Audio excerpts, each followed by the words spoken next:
তৃণমূলের party office বোধহয় আজকের পশ্চিমবঙ্গে ধর্ষণের কেন্দ্র হয়ে উঠেছে। আজকে সকালবেলাতে মেদিনীপুরে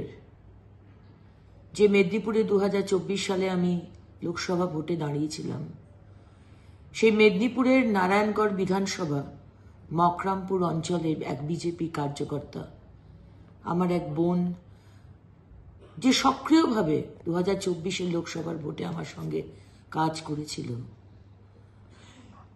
আজকে সেই তৃণমূলের পার্টি অফিসে তাকে ডেকে নিয়ে এসে তাকে ধর্ষণ করা হয়।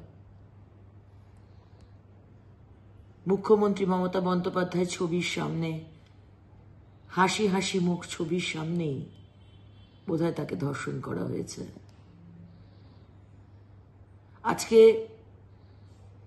2024 লোকসভা ভোটের পর তার উপর এবং তার পরিবারের উপর অনেক চাপ সৃষ্টি করা হয়, অনেক অত্যাচার করা হয় এবং বলা হয় যে মুচলেকা দিতে হবে যে সে আর বিজেপি করবে না।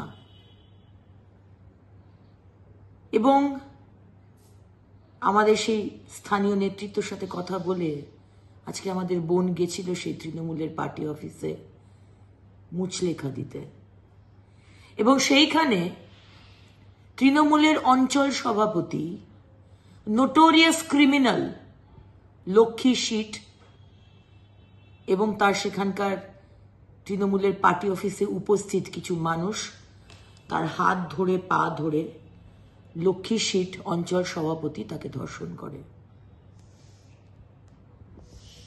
এখন মুখ্যমন্ত্রী, আপনি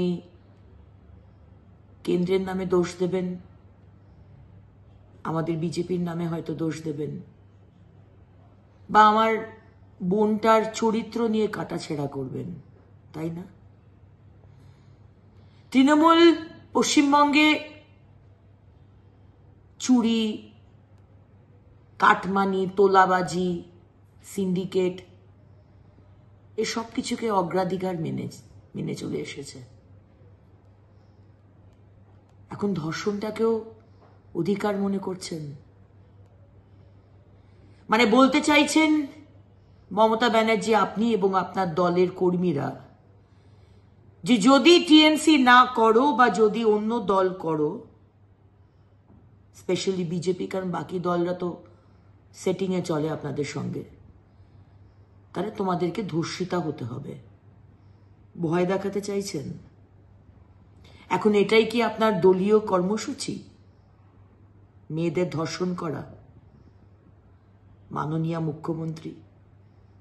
তাই আগামীকাল 10 তারিখ, 10ই মার্চ দুপুর 2টোর সময় মেদিনীপুরের ডিএম অফিসের সামনে, কালেক্টর অফিসের সামনে যে 3 মাথার মোড়, সেখানে আমরা ভারতীয় জনতা পার্টির কার্যকর্তা এবং সাধারণ মানুষ আমরা আন্দোলনে বসব।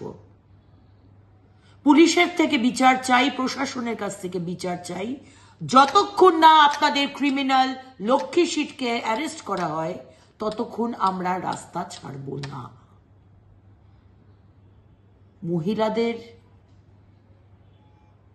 ইজ্জত বিক্রির জন্য নয়। আপনি ভয় দেখিয়ে হোক, কি লক্ষ্মীর ভান্ডারে টোপ দিয়ে হোক, কি পিঠে পুলি বানাবার টোপ দিয়ে হোক, কি মনোরঞ্জন করার বিষয় নিয়ে হোক, যেরকম বসিরহাট বালুরঘাটের ট্রেনের ঘটনা, আমরা মহিলারা আমাদের ইজ্জত কিন্তু বিক্রির জন্য নয়, আর কোনো কিছুর সাথে নেগোশিয়েটও করা যাবে না। আমাদের ইজ্জত আমাদের, তাই আমাদের বিচার চাই। আগামীকাল দুপুর 2টো মেদিনীপুর বিধানসভায় ডিএম অফিসের সামনে আমরা আন্দোলনে বসব। আমাদের মেয়ে, বাংলার মেয়ে যে রেগুলার ধর্ষিতা হচ্ছে এবং এখন বাড়ির মধ্যে আপনারা ঢুকে পড়েছেন, আমাদের ইজ্জত নিয়ে ছিনিমিনি খেলছেন, এগুলো কিন্তু আমরা সহ্য করব না। তাই সমস্ত মেদিনীপুরের মানুষ, সমস্ত জেলার মানুষের কাছে আমার হাত জোর করে অনুরোধ, দুপুর 2টোর সময় যখন হাই সেকেন্ডারি পরীক্ষা শেষ হয়ে যাবে, আমাদের ছেলেমেয়েরা বাড়ি পৌঁছে যাবে, অবশ্যই ডিএম অফিসের সামনে আপনারা আসুন। আমার বোন লড়াই করছে প্রাণ নিয়ে মেদিনীপুর কলেজে, মেদিনীপুর মেডিকেল কলেজে। আমাদের পাশে দাঁড়াতেই হবে। নমস্কার।